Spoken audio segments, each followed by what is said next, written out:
Hello dear students, स्वागत है आपका स्टडी गुरु चैनल पर। तो फाइनली आज हम इस वीडियो में बताने वाले हैं क्लास 12 कक्षा 12वीं के हिंदी का पेपर का पूरा सॉल्यूशन। जैसा कि आप सभी जानते हैं आज हिंदी का पेपर था और हिंदी के पेपर में आपने जो आंसर लिखे होंगे उत्तर पुस्तिका में, क्या वो सही थे या गलत थे, तो उसका मिलान आप इस वीडियो को देखकर कर सकते हैं। क्योंकि कई सारे स्टूडेंट अपने मन को संतुष्टि के लिए यहाँ पर घर पर आकर मिलाकर अवश्य देख लेते हैं कि जो हमने उत्तर पुस्तिका में आंसर लिखे हैं वो सही थे या गलत थे। इसलिए हम सभी प्रश्नों के आंसर यहाँ पर बताने वाले हैं। लेकिन आप वीडियो को सबसे पहले तो लाइक कर दो और चैनल को अभी तक आपने सब्सक्राइब नहीं किया तो जल्दी से कर दो और साथ में बेल आइकन को ऑल पर अवश्य प्रेस कर देना। छात्रों, ये जो पेपर है वो अभी अभी हमें एक स्टूडेंट द्वारा प्राप्त हुआ है और वो स्टूडेंट बोला था कि मैं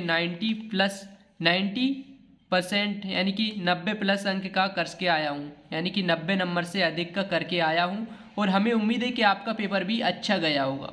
तो चलिए देख लेते हैं सही आंसर क्या है।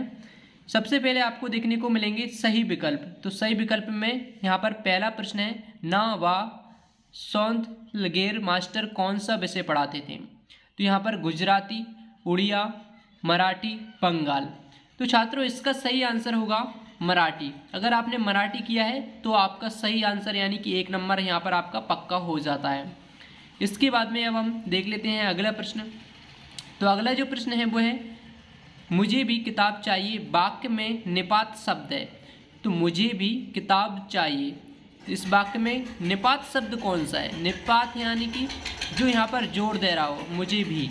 तो यहाँ पर चाहिए है, ये निपात है, या फिर भी है, या फिर किताब है, या फिर मुझे है। तो इसका सही आंसर होगा भी, क्योंकि यहाँ पर जो शब्द जोर देता है वो यहाँ पर निपात होता है, क्योंकि इसमें लिखा है मुझे भी किताब चाहिए और यहाँ पर भी इसका सही आंसर होगा अगर आपने भी किया है तो। इसके बाद में है, भारत में पहला छापाखाना गोवा में कब खुला।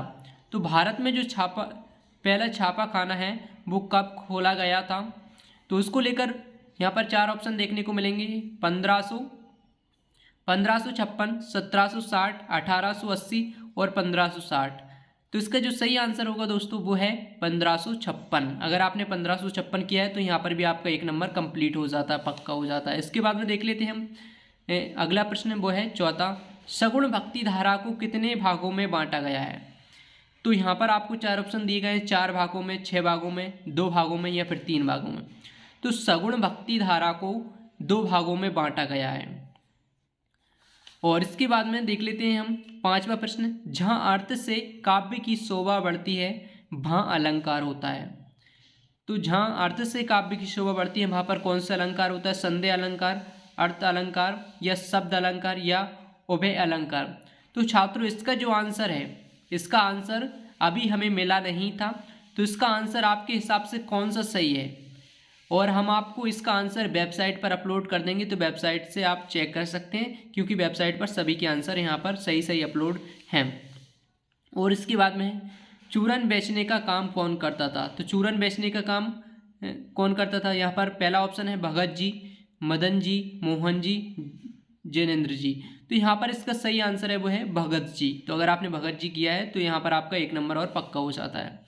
इसके बाद में आ जाते हैं हमारे रेगिस्तान। प्रश्न नंबर 2 में रेगिस्तान पूछे गए हैं। सबसे पहला जो रेगिस्तान है वो है, आनंद यादव का मन जाने के लिए तड़पता था।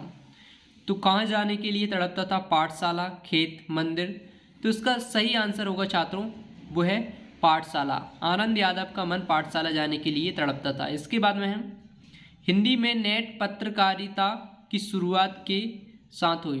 तो हिंदी में नेट पत्रकारिता की शुरुआत किसके साथ हुई थी, वेब दुनिया, या फिर rediff.com, या फिर तहलका.com। तो इसका सही आंसर होगा वेब दुनिया के साथ हुई थी। अगर आपने वेब दुनिया किया है तो आपका 1 और नंबर पक्का हो जाता है। इसके बाद में तीसरा है, कभी जग जीवन का लिए फिरता है।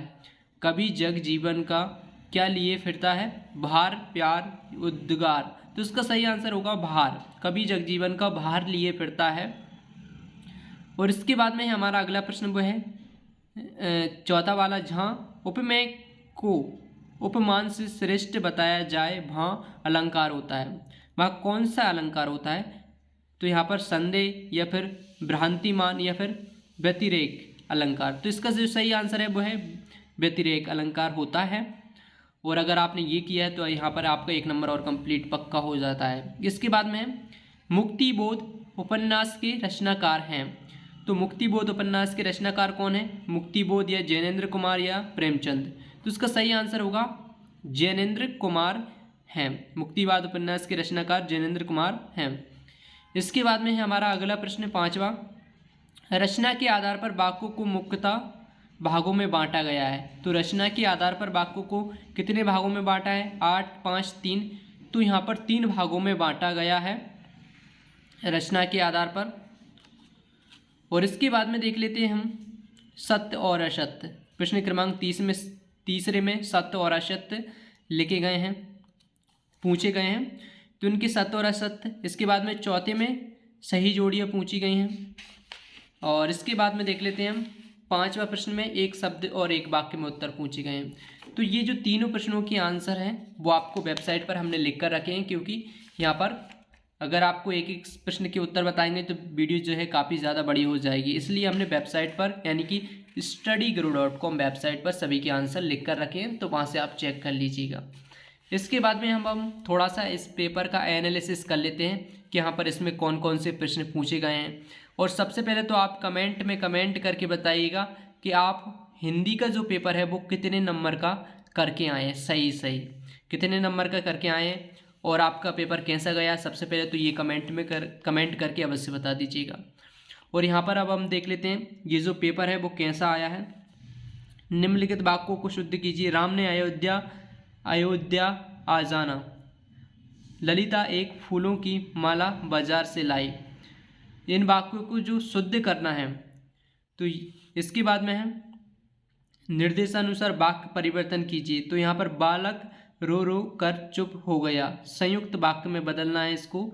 और मयूर वन में नाचता है, संदेहवाचक वाक्य में बदलना है इसको। इसके बाद में है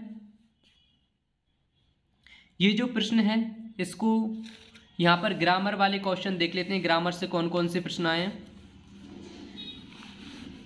यहाँ पर 10वीं में है छायावाद की परिभाषा लिखते हुए किन्हीं 2 विशेषताओं को लिखिए। प्रयोगवाद के प्रवर्तक का नाम लिखिए, 2 विशेषताएं लिखिए। और इसके बाद में किन्हीं 2 महाकाव्य के नाम उनकी रचनाएं लिखना है। तो पेपर जैसा ज़्यादा कोई कठिन नहीं है, जहाँ तक देखा जाए तो सरल ही प्रश्न पूछे गए हैं यहाँ से। और महाकाव्य खंडकाव्य में 2 अंतर लिखना है, बहुत ही सरल प्रश्न है। और इसके बाद में सोरठा छंद का लक्षण उदाहरण सहित लिखिए। वीर रस की परिभाषा और भक्ति के आ जाने से महादेवी वर्मा अधिक देहाती कैसे हो गई लिखिए। और मनुष्य की क्षमता किन 3 बातों पर निर्भर करती है लिखिए। कहानी और उपन्यास में अंतर, आत्मकथा और जीवनी में अंतर। बहुत ही सरल पेपर आया है और इसमें जो प्रश्न है बहुत ही सरल पूछे गए हैं ग्रामर से भी। और राष्ट्रभाषा की किन्हीं 2 विशेषताओं को लिखिए। इसके बाद में मुहावरा और लोकोक्तियों में अंतर पूछा है। तो मतलब ज़्यादा कठिन पेपर नहीं आया क्योंकि पहला पेपर था, लेकिन नेक्स्ट पेपर के लिए आपको तैयार रहना। नेक्स्ट पेपर आपका थोड़ा सा कठिन देखने को मिलेगा। इसके बाद में अगर हम यहाँ पर रघुवीर साय अथवा फिराक गोरखपुरी का काव्यगत परिचय एवं निम्न बिंदुओं के आधार पर लिखिए। तो यहाँ पर आप देख सकते हैं रघुवीर साय और फिराक गोरखपुरी के बारे में पूछा है। महादेवी वर्मा, हजारी प्रसाद द्विवेदी हमने 10th क्लास में बताया था, ये याद कर लेना, उसी में से आया है। लेकिन ये 12th था, 12th की वीडियो हमने अपलोड नहीं की थी। और इसके बाद में यहाँ पर दोनों इम्पोर्टेंट थे, दोनों आ गए। इसके बाद में गद्यांश पद्यांश तो आप कर ही आए होंगे अगर आपने चैप्टर वाइज पढ़ा होगा तो। इसके बाद में देख लेते हैं निबंध कौन कौन से पूछे थे। तो निबंध यहाँ पर पूछे हैं राष्ट्र निर्माण में युवाओं की भूमिका, कंप्यूटर का हमारे जीवन में महत्व, अंतरिक्ष की ओर भारत के बढ़ते कदम, प्रदूषण का बढ़ता प्रभाव, विद्यार्थी जीवन में अनुशासन का महत्व। तो यहाँ पर कंप्यूटर वाला आ गया है क्योंकि कंप्यूटर वाला भी इम्पोर्टेंट है। राष्ट्र निर्माण में युवाओं की भूमिका, प्रदूषण वाला भी आ गया है। प्रदूषण वाला तो आप वैसे ही करके आ सकते हैं अगर आपको नहीं भी आता है, क्योंकि सामाजिक विज्ञान है, आपने जल प्रदूषण, वायु प्रदूषण वगैरह ये सब पढ़ा होगा, तो वहाँ से आप कर सकते हैं 10th क्लास में। इसके बाद में और छात्रों फाइनली यहाँ पर एक आवेदन पत्र आपको लिखने को आया है, जैसे कि यहाँ पर आप देख सकते हैं नगर निगम के निगमायुक्त को नियमित जल आपूर्ति करवाने हेतु आवेदन पत्र लिखना है। तो इसके बाद में बड़े भाई को शादी में आने के लिए अपने मित्र को आमंत्रण पत्र लिखना है, यानी कि अपने बड़े भाई की शादी में आने के लिए अपने मित्र को आमंत्रण पत्र लिखना है। तो ये भी आप लिख कर आ गए होंगे। और दोस्तों यहाँ पर ये जो पेपर है आप कितने नंबर का करके आए कमेंट में अवश्य बताइएगा। अगर आपको ये वीडियो पसंद आई हो तो अपने दोस्तों को जल्दी से शेयर कर दीजिएगा। और अगर आपका कोई भी डाउट है किसी भी पेपर को लेकर, इम्पोर्टेंट प्रश्न चाहिए, तो हमें कमेंट में कमेंट करके बता सकते हैं। चलिए मिलते हैं नेक्स्ट वीडियो में। Thanks for watching.